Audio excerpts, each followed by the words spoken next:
प्रगतिशील समाज में सभी व्यक्तियों को स्वच्छ और स्वास्थ्य के अनुरूप भोजन का अधिकार है। कृषि क्षेत्र देश की पूरी आबादी को भोजन उपलब्ध कराने में सक्षम है। हरित क्रांति के बाद कृषि प्रणाली में हुए बदलावों के चलते भूमि, जल और हवा सहित जैव विविधता पर बुरा असर पड़ा है। प्राकृतिक संसाधनों और जैव विविधता को बचाए रखने के लिए फिलहाल प्राकृतिक खेती को बढ़ावा देने और अपनाने की कोशिशें की जा रही हैं। माना जा रहा है कि कृषि पारिस्थितिकीय पूरी आबादी को भोजन उपलब्ध कराने के साथ मिट्टी, पानी, हवा सहित जैव विविधता को बचाए रखने में सक्षम है। प्राकृतिक खेती को अपनाकर ग्रामीण जीवन में सकारात्मक बदलाव लाया जा सकता है। कई जगहों पर प्राकृतिक खेती को प्रायोगिक तौर पर अपनाया जा रहा है। प्राकृतिक खेती एक प्राचीन कृषि प्रणाली है और इसका मुख्य आधार देसी गायें हैं। प्राकृतिक खेती को रसायन मुक्त खेती भी कहा जा सकता है। कृषि पारिस्थितिकीय पर आधारित यह एक विविध कृषि प्रणाली है जिसमें जैव विविधता का अधिकतम प्रयोग सुनिश्चित किया जाता है। प्राकृतिक खेती अपने यहाँ सदियों से होती आ रही है और ये खेती जो होता है पूर्णतः जैसे इसके नाम से स्पष्ट है, प्रकृति पर आधारित है। इसी विधा पे जीरो बजट फार्मिंग भी शुरू की गई है, गौ आधारित खेती शुरू की गई है, जिसमें हम लोग गौ पालन पर जोर देते हैं और उससे जो उत्पाद प्राप्त होते हैं जैसे गोमूत्र, गाय का गोबर से जो खाद तैयार करते हैं और गोमूत्र से कीटनाशी तैयार करते हैं और जो घर की जो जलावन राख होती है उससे हम लोग भी कीटों को मारने की तैयारी रखते हैं ताकि कोई उस पर व्याधि का असर ना हो। तो इस तरह से जो प्राकृतिक तरीके से जो खेती हो रही है उसको सरकार पुनर्जीवित कर रही है, चूँकि रासायनिक खेती की वजह से तमाम तरह की बीमारियां, तमाम तरह के रोग समाज में फैल रहे हैं। तो सरकार का जोर है कि पुनः हम लोग प्रकृति की ओर लौटें। इसी क्रम में जनपद वाराणसी में कुछ किसानों के द्वारा ये प्राकृतिक खेती शुरू की गई है, जिसमें श्रीमती सुमन देवी हैं मड़ैया शिवापुरी विकासखंड की, जिन्होंने अपने और अपने समूह की महिलाओं के साथ इस खेती पे अपना काम शुरू किया है। और जैसा कि हमने बताया आपको कि गोबर से उन्होंने जैविक खाद तैयार करके अपने खेतों में डाला है, गोमूत्र संकलन कर रही हैं और उसको अपने पौधे पे कीटनाशी की तरह स्प्रे करती हैं, राखों को अपने पौधों के पत्तों पर डालती हैं जिससे कीटों का असर नहीं होता है। नीम के निमौड़ी को एकत्र करके उसका तेल निकाल करके उसका छिड़काव करती हैं। तो इस तरह से जो है हमारे जो उत्पाद हैं काफ़ी गुणवत्ता युक्त और काफ़ी बढ़िया तैयार होते हैं, जिसका मार्केट रेट भी बढ़िया मिल रहा है और जो आम आदमी है उसका रिस्पांस भी बढ़िया है कि कम से कम हम रसायन मुक्त उत्पाद खा रहे हैं। ये बीजामृत है, समझ रही है ना? बीजामृत को खेत में कैसे इसको बीज शोधन के लिए तैयार किया जाता है, इसको कहते हैं बीजामृत। पानी लेना है 20 लीटर और गौमूत्र लेना है कितना 5 लीटर और गोबर लेना है 5 किलो। अनबूझा चूना 2 से 5 ग्राम समझती हैं, जो चूना खाते हैं। सारी सामग्री को मिला लेंगे, उसको घड़ी की सुई की दिशा में 2 से 3 मिनट तक घोलेंगे और उसको एक जूट की बोरी से ढककर छांव में रख देंगे। सुबह शाम 2 से 3 मिनट तक इस घोल को हम चलाते रहेंगे। घोल 24 घंटे में तैयार हो जाता है। इसके बाद बीज को उपचारित करते हैं, जैसे आपका गेहूं का बीज हो गया, कोई भी बीज हो गया, इस पर छिड़क लीजिए, उसमें डुबा लीजिए। आप उसको खेत में जब बिजाई करेंगी तो बीज जनक जो बीमारी होती है वो नहीं लगती। प्राकृतिक खेती की प्रणाली में कम लागत में ज्यादा उत्पादन प्राप्त किया जा सकता है, जिससे किसानों की आय में अच्छी खासी बढ़ोतरी हो सकती है। खेती से होने वाली कमाई का बड़ा हिस्सा रासायनिक उर्वरकों की खरीद में चला जाता है। रासायनिक उर्वरकों के प्रयोग से मिट्टी की सेहत लगातार बिगड़ रही है। देश में खेती की बढ़ती लागत और घटता मुनाफा ने सरकार और किसान को दोनों को प्राकृतिक खेती की ओर आकर्षित किया है। दरअसल प्राकृतिक खेती हमारे लिए कोई नई बात नहीं है। इसको हम लोग वैदिक काल से करते आ रहे हैं। प्राकृतिक खेती एक तरीके से रसायन मुक्त खेती है। 1960 में शुरू की गई हरित क्रांति ने उसमें जो रासायनिक उर्वरक और कीटनाशकों के अंधाधुंध प्रयोग से भारतीय कृषि को बीमार जैसे बना दिया है। आज हम फिर प्राकृतिक खेती की बात कर रहे हैं, क्योंकि रासायन युक्त खेती किसानों को इससे मुनाफा भी तेज़ी से घट रहा है, क्योंकि इसमें लागत बहुत तेज़ी बढ़ रही है, पर्यावरण प्रदूषण भी बढ़ रहा है, जल जमीन ये भी प्रदूषित हो रहे हैं। इस लिहाज से आज सरकार हो, प्रदेश सरकार हो, वो सारी प्राकृतिक खेती की ओर मुड़ने की बात कर रही है। प्राकृतिक खेती रसायन मुक्त खेती होने के साथ साथ यह एक तरीके से गाय गोबर और गौ आधारित खेती है। विगत कई दशकों से खेती में कीटनाशी रोगनाशी रसायनों का अंधाधुंध प्रयोग बढ़ा है, जिसके चलते प्राकृतिक संसाधन पर बुरा असर पड़ा है। कृषि पारिस्थितिकी तंत्र और कृषि उपज के उपभोक्ताओं के स्वास्थ्य के लिहाज से जैविक कीटनाशकों के प्रयोग को बढ़ावा दिया जा रहा है।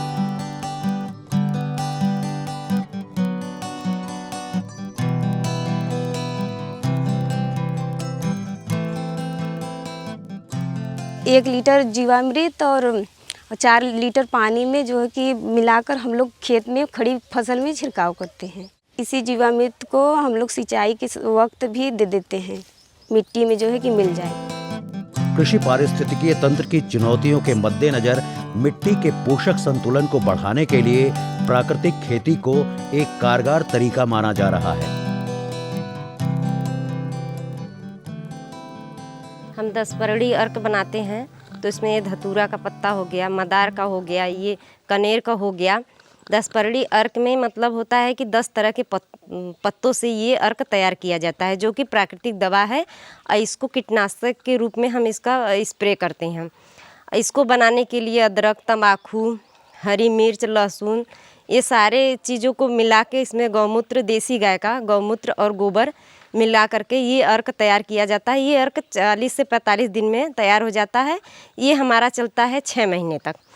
और इसको खेती करने से पहले ही हम लोग ये दवा बना के स्टोर कर लेते हैं।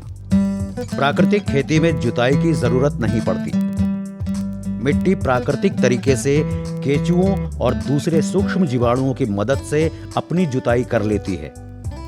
ऐसी स्थिति में किसानों की जुताई की लागत ना के बराबर रह जाएगी।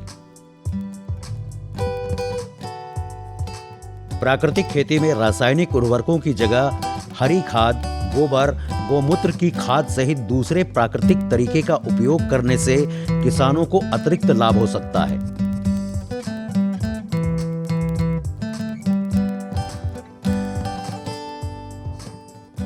हमारे देश में विशाल पशुधन आबादी है।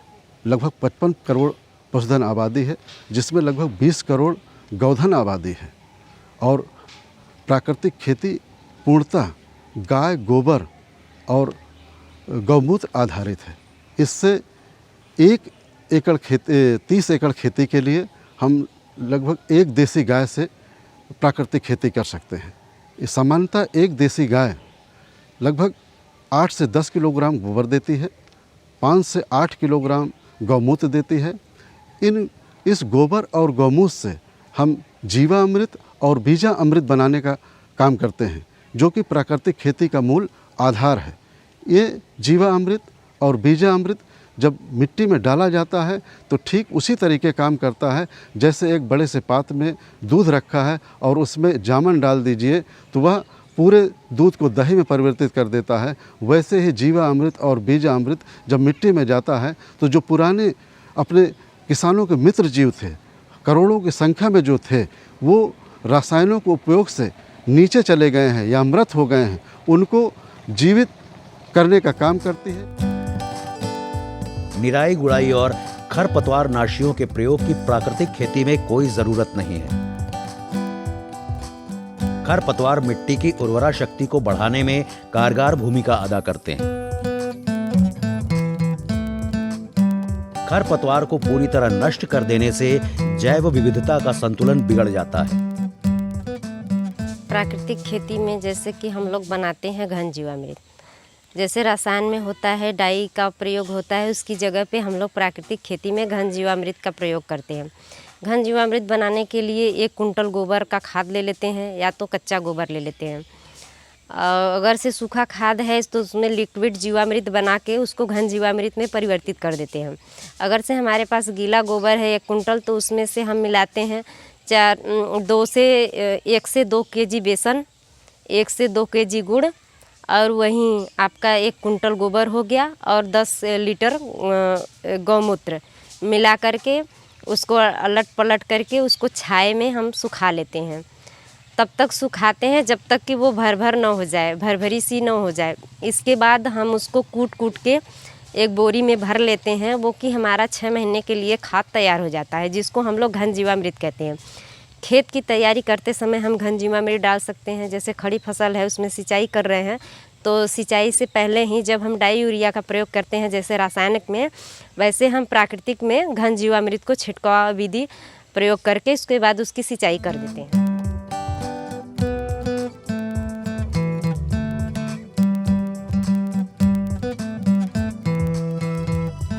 खेती में जल का बहुत ज्यादा उपयोग होता है। प्राकृतिक खेती को अपनाने से सिंचाई की लागत में एक बड़ी कटौती होती है। बहुमूल्य प्राकृतिक संसाधन जल को सुरक्षित और संरक्षित रखने में प्राकृतिक खेती बड़ी भूमिका अदा करती है।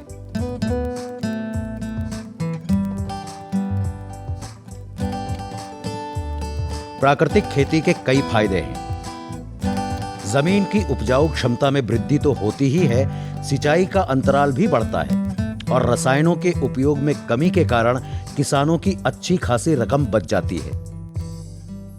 जैसे हम लोग 10 परड़ी अर्क बना लेते हैं तो उस पर कीटनाशक के रूप में प्रयोग कर लेते हैं, उसका स्प्रे कर लेते हैं। जब भी कीड़े नहीं मानते हैं, कुछ फली छेदक कीड़े होते हैं, तना छेदक कीड़े होते हैं, तो वो 10 परड़ी अर्क से नहीं मानते हैं तो इसके बाद हम लोग बनाते हैं ब्रह्मास्त्र। ब्रह्मास्त्र हम लोग मटके में बनाते हैं। इसमें 5 तरह की वनस्पतियों के पत्तों को डाला जाता है, आम, धतूरा, नीम, ये सब जितने कसैले पौधे हैं इसको डाल के इसमें गौमूत्र और गोबर डाल के इसको आग पे जलाते हैं। इसको 24 घंटे के लिए हम लोग ठंडा होने के लिए रख देते हैं।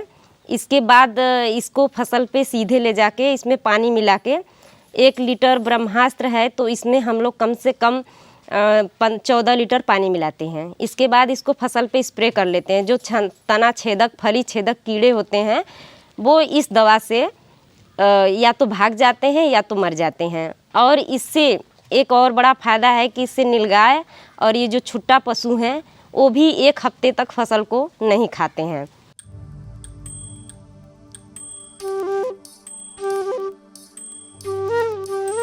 पर्यावरण की दृष्टि से प्राकृतिक खेती काफी लाभदायक है। पानी के जरिए मिट्टी और उपज में प्रदूषण एवं हानिकारक तत्व कम हो जाते हैं, जिससे मिट्टी और मनुष्य दोनों की सेहत दुरुस्त रहती है। हमारा तो आधार ही प्राकृतिक रहा है, इसलिए प्राकृतिक खेती के लिए हम फिर से गाय, गौ और गौमूत्र आधारित खेती करें, जिससे कि हम जो ग्लोबल वार्मिंग हो रहा है, जो क्लाइमेट चेंज हो रहा है, इस पे भी हम प्राकृतिक खेती से काबू पा लेंगे। क्योंकि रसायन युक्त खेती करने से जो ग्लोबल वार्मिंग के मुख्य घटक हैं, क्लाइमेट के जो मुख्य घटक उत्सर्जित होने वाली गैसें हैं, उससे लगभग रसायन युक्त खेती करने से 50% गैस का उत्सर्जन इन्हीं रसायन युक्त खेती करने से होता है।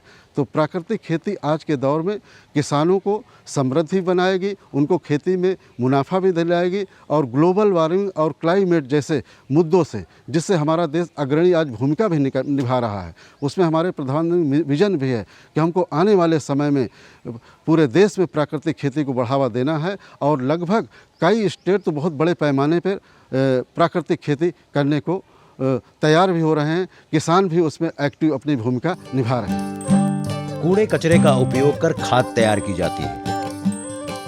कूड़े कचरे के निस्तारण से गंदगी नहीं फैल पाती है, जिससे बीमारियों में कमी होती है। फलस्वरूप उत्पादन लागत में कमी और किसानों की आय में अच्छी खासी वृद्धि होती है।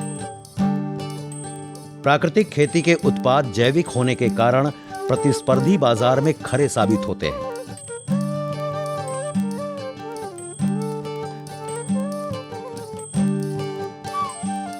छोटे और मझोले किसान मौजूदा कृषि प्रणाली के कारण कई तरह की समस्याओं का सामना कर रहे हैं। रसायनों पर आधारित खेती किसानों को कर्ज के मकड़जाल में उलझाए हुए है। उर्वरक, कीटनाशक और जल जैसे मदों पर अत्यधिक निवेश के चलते ऊंची लागत की भरपाई कर पाना संभव नहीं है।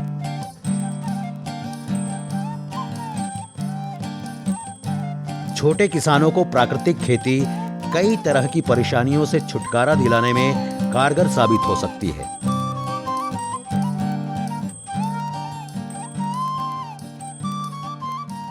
पहले तो हो गया टमाटर, टमाटर के बाद हमारा हो गया चना, चना के बाद हो गया अलसी, अलसी के बाद अब इसमें हम लगाएंगे नेनुआ। तो इसको क्या होता है कि ये खेत की जुताई हमें साल भर में केवल एक बार करनी होती है। इसमें निराई गुड़ाई जो है एक बार करनी पड़ती है। हाँ, जितनी बार फसल लगाएंगे, जितनी बार उसकी पर्याप्त मात्रा होती सिंचाई की, केवल हमें वो सिंचाई का पानी ही लगता है। उससे हमारे 3 फसल को फ़ायदा होता है। एक तो अलसी को, चना को, टमाटर को, चौथा मेरा हो गया नेनुआ। इसमें हम 4 फसल आसानी से उगा सकते हैं, कम मेहनत में, कम लागत में। प्राकृतिक खेती मात्र किसानों और उपभोक्ताओं के लिए ही लाभदायक नहीं है, बल्कि ये देश के लिए भी आज की जरूरत है।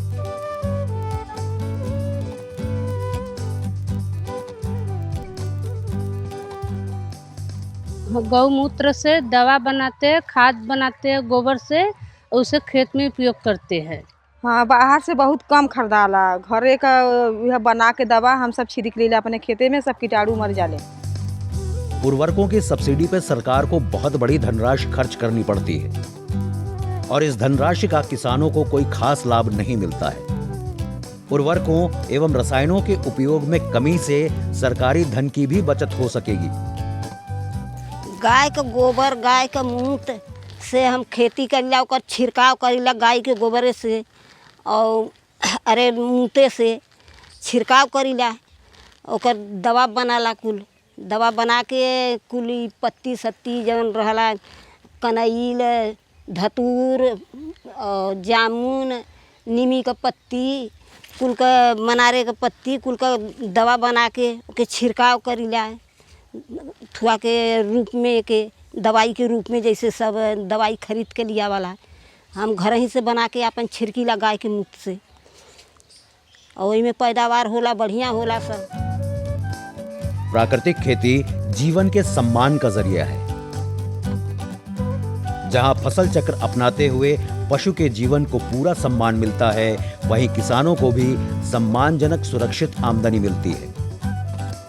ये प्राकृतिक खेती में जो है मिश्रित खेती जिसको कहते हैं हम लोग, मिश्रित खेती करने का ये फ़ायदा है कि हमने टमाटर लगाया, टमाटर के साथ उसकी जो नाली है किनारे किनारे पे हमने चना लगाया और नाली के बीच में हमने अलसी लगाया। तो हमारे जो इसके कीड़े हैं, चने के कीड़े हैं, वो हमारे टमाटर के कीड़ों को अटैक नहीं करेंगे। वो दोनों में कसैलापन होता है, एक तो टमाटर के पत्ते में कसैलापन होता है, दूसरा कि ये चने में होता है। तो कीड़े हमारे खेत से या तो भाग जाते हैं या तो कीड़े लगते ही नहीं हैं। इसी ये फ़ायदा है कि हमारी फसल दोनों अच्छी होती है। प्राकृतिक खेती से ग्रामीण भारत में रोजगार के अवसरों में वृद्धि होती है।